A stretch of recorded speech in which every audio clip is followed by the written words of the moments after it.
Hey everyone, today's video is going to be a little bit of an introduction to our sine and cosine graphs. So let's go ahead and take a look and see if we can't get you guys initially set up with just the idea of what these things look like. So first, sine and cosine functions, they're what we called periodic functions. In my own words, I would basically say that periodic functions are essentially where you have some kind of a repetition of a pattern after a certain period of time. So whatever the pattern is of the graph. So like if I were to look at, let's say if we had a little axis over here and we saw a graph that, maybe it went up and down and then kind of flattened out. And then we went up and down and flattened out again, and we kept going and going, repeating that pattern. That's what we call a periodic function. Well, the specific periodic functions we're going to look at are sine and cosine. As we see those values and how they relate to our unit circle, we're going to find that there's a lot of repetition. After a certain period of time, those functions, the values of them start repeating. So when we look at them as functions, how it looks is that it actually shows up as a translation. So if I were to take a value p, and remember that with transformations, a shift on the inside like that moves it left and right. If we actually were to pick up a graph and move it left or right, a certain distance, p-value for instance, if it landed right on top of itself after that period of time, and if it was the identical function, then that essentially means that it kind of had this repeating pattern and it just happened to land right on itself again. So that's kind of what we mean by a periodic function, okay? And when we talk about the period of the function, that basically means the period of time at which it starts repeating, and it's the smallest amount of time. So let's say after 5 units it starts repeating, then the period of that function might be 5, okay? I encourage you at some point to go ahead and check out this little app. We'll put a link in the video comments so that you can check that out. It kind of shows a really cool connection between the unit circle and our graphs. But I'm going to go ahead and jump in and just do a real basic one cycle of each of them so that you see what these things look like and most importantly how they relate to our unit circle, which we know about. Okay, so let's start with the sine function, and I'm going to do this one in blue. If you look at the unit circle, I have one kind of drawn here, and I'm really just focusing on our quadrantal angles. So 0, pi over 2, pi, etc. This is 3 pi over 2. So at 0, I should actually draw those angles in, shouldn't I? Let's do that. Let me just draw those in. So this is 0, whoops, 0, pi over 2, pi, and 3 pi over 2. So when we are looking at the sine value, remember, is the y-coordinate. So I have those already in blue. The sine starts off at 0. So at 0 radians, I'm going to start off at 0. But then as I go to pi over 2, I'm going to be up here with a sine value of 1. So I'm going to label y on the y-axis, I can't talk, as 1 up there. And then I'm going to reach up there. And then when I get to pi, which is halfway across, when I get to pi units, my sine is back to 0. So I'm going to be back here at the x-axis. And then it keeps going. When we get to 3 pi over 2, we're going to be down here at -1. So let me label -1. And then basically when we reach 2 pi, which is the full circle, when we come all the way around, we're back to 0. So we're back here. So when I connect this graph, it actually does have, it's not like pointy edges or anything. It definitely has a curvature to it. Some concavity we'll talk about later. That is what the first cycle of a sine graph looks like. Now, because the unit circle, like, we can keep wrapping around, right? Or we could also go backwards and do negative angles. That's why this graph continues to repeat. It'll keep going in this direction, and it would go backwards into negative angles, making the domain of this function be everything. All angles. We can have any angle. We can go on for infinity or negative infinity with our radians, and it will continue this cycle. The period of this graph, if you look at it, as soon as we hit 2 pi, it starts repeating. So the period of this graph, I can just put it down here, is 2 pi. So that is the moment at which it's the period of time in radians, period of angles, I guess, where that repetition starts. Okay? Now, if we come to green, yeah, I have it in green. You'll actually see that I have all the cosine values, which are the x's, labeled in green. And if we start when the angle is 0, let's let our x-axis be the angle. So if this is 0, then we're going to come here to green. And when the angle is 0, we actually start at 1. The cosine of 0 right here is 1. But then when we get to pi over 2, we get down to 0. That's up top here. Pi over 2, the cosine is 0. If we keep going, when we get to pi, we're down at -1. When we get to 3 pi over 2, we're back to 0. And when we finish all the rotation of the unit circle, we get to 2 pi. We're back to where we started at 1. So the cycle of cosine, look at how similar it is. It's very similar to sine. It just starts in a different location. But it is the same pattern, and it should hopefully make sense, because if you look at our sines and cosines around a unit circle, the values just fluctuate between ones and zeros and negative ones. And all those values that you memorize on the special angles in between, they would fall in between there. There would be the values that are kind of in between our quadrantal angles, and they would be plotted in here. So the period of the cosine, by the way, is also 2 pi, and those are key things to keep in mind as we do further work with our graphs of sine and cosine. Okay? Now, one last note I have on this page before I go on and show you just a little bit more of the anatomy of our equations for these. When we get to the point where we're doing a lot of sketches of these, it is important to kind of realize what are the points I really need to focus on? What is the minimum number of points, fewest possible I really need? And so I want you to look at these two like cycles of sine and cosine, and I want you to notice what I focused on. I basically have a beginning and an end. In the sine, it happens to start on the x-axis. And then we sort of have the high and the low and sort of the middle of the road there. So essentially there's 1, 2, 3, 4, 5 points that we are going to be focusing on when we sketch these. All right, so 5 points, same on the cosine, just different 5.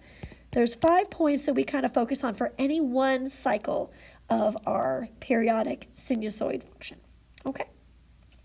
Okay, on the next page here, this is where I want to break down the transformations that we can apply to our sinusoids. So on that previous page, we were just looking at sort of the parent graphs, the sine and the cosine, not stretched or compressed, not shifted and moved, not anything. But we've studied a lot of transformations with other parent graphs, and we're going to be able to do the same thing for this one. But what's interesting is we do have some different terminology for the different letters, and you'll notice also that we call them different things. Normally in our graph, we might have x minus h, and then we'd have a plus k. So notice that we're using c and d instead. And then a is kind of similar. We do have an a in front of other parent graphs. The b is definitely a new letter that we have. Okay, so let's break down each of these, and I'm going to color code each of those. I'm going to show you on a simple graph of, I'll just go ahead and draw kind of a simple sine to kind of show an example here. And we're just going to do one cycle of it. So let's start, I'm going to go to pink, and I'm going to talk about this a. The a is in a periodic function what we call the amplitude. Okay? The amplitude, but if you're connecting it to things that you've seen before, it's really the same thing as a vertical, stretch, or compression. And we've seen that before. It's going to vertically stretch or compress this graph. So if I were to move this point and stretch it up to here, and then I was going to take this point and stretch it down there, it's going to change that piece of the graph. It's going to change vertically, stretching it to go higher and lower. Okay? Let me kind of back up, and I don't need those on the graph. All right, so the next one, let's do B in blue, because B stands for blue. Let me actually keep that consistent. There we go. The B is not directly giving us something, but it definitely affects the period of the graph. So if I'm going to, hang on, let me just finish writing this. It affects the period of the graph. In connecting it with things that you've seen before, this B that's a multiplication on the inside, it's going to be the same as what we saw when we horizontally stretched or compressed a graph. Okay, so what happens with a sinusoid when you stretch or compress it, I'm going to go ahead and go over to this graph. I might actually take this point and I'm going to scooch it on in here. And maybe instead of going to 2 pi, it only goes to pi. And instead of this pi over 2, it's going to kind of get scooted in. So you find that you actually have a graph that kind of finishes its cycle earlier on. Or maybe you even kind of stretch it out. It could even stretch it out lengthwise. But it's going to change it kind of like, I think of it like a slinky. It's going to horizontally stretch or compress it, which obviously affects the period. If I am condensing it, then the period of time it takes to repeat is going to change as I horizontally stretch or compress that. Okay? So let me erase some of that. And let me go ahead and go through C. Let's do C in green. The C value is going to be what we call a phase shift. New terminology, but the same idea that you've seen before. Let me go ahead and put it in your terms that you've probably seen. The C value is like our H. It's going to horizontally translate this thing. It's a horizontal translation, meaning left, right. Okay. And that's going to show up in the graphs of our sinusoids. Maybe we scoot the whole thing over and we scoot it over earlier, and it's going to kind of fall like that, okay? Last but not least, let's go ahead and pull up our purple. I'm going to do our last one, D. The D, oops, let's do that in the same thickness. The D is what we call the midline. And hopefully that name implies what it actually is referring to. In this graph, the midline is just that. It's the middle line around which our sinusoid kind of fluctuates. And we call that a midline. Let me actually write that in there in purple so you see that. When it hasn't been moved, the midline is the x-axis, but this midline, once you change it, it starts becoming it's the same as our K, so that's going to be a vertical translation. Okay? It's going to move it up or down. Okay? Now, over here, there's some terms that we're going to get to know as we work more in this. So this is just to kind of throw them out there.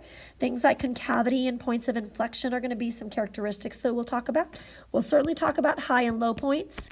And this midline is going to be key as we look at sketching them. And the period and the frequency, we're going to talk more about those differences in later lessons. Okay? Last thing I want to leave you with in this video is just a quick image here for you guys to see sort of all the different pieces and how it affects maybe one particular graph that has some of these transformations. So if I were to look, let me get a color that will actually show up in highlighter. Here is the actual transformed version of our equation. And you can see a little bit of how that looks in the graph, just as a preview. We've got an amplitude number here that's 3. So that's going to affect how high and how low this graph goes around its midline. And notice that the midline looks like it's been moved up 1. That's because our K value, or in this sense our D value, it's got a +1 at the end. So everything shifted up 1, and then that amplitude kind of changed how high and how low this went. And then this 2 on the inside, remember we talked about that B value, that's changing our period or how frequent the cycles are. So if you notice here, normally we stop at 2 pi, but if you look at this cycle, we actually have 2 full cycles within that 2 pi. And the actual period kind of ends here when it reaches pi.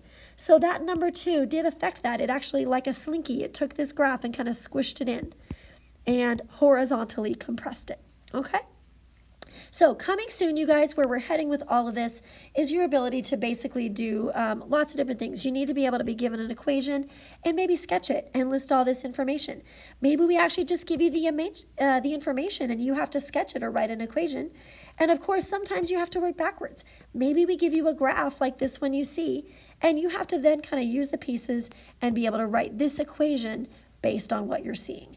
That's what's in store in the future, but this hopefully gives you a little bit of an intro and just some of the basics of our very initial periodic functions, sine and cosine, right there. They're wonderfully fun to work with, and I hope you will enjoy them as much as I do.